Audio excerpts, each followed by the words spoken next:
This is yummy and healthy. Sarap.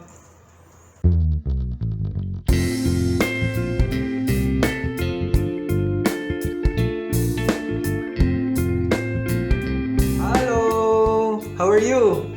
Today, we're going to prepare a very simple yet healthy recipe, and it's called a sweet potato soup. Here are the very simple ingredients of a sweet potato soup. Sweet potato, onion, carrots,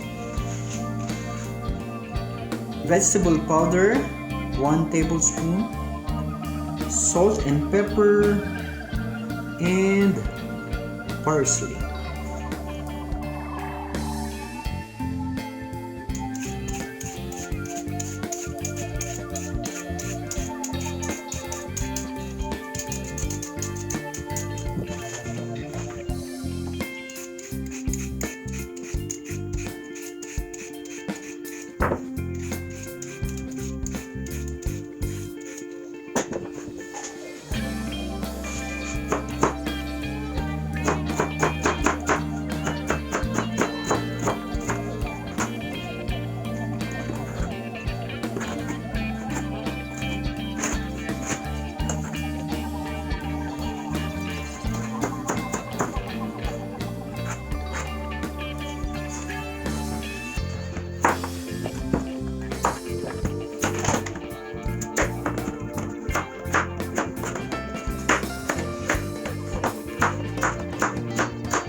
So now that you have learned cooking and preparing the sweet potato soup topped with homemade croutons, hope you enjoy and like it. So for now, goodbye and shalom!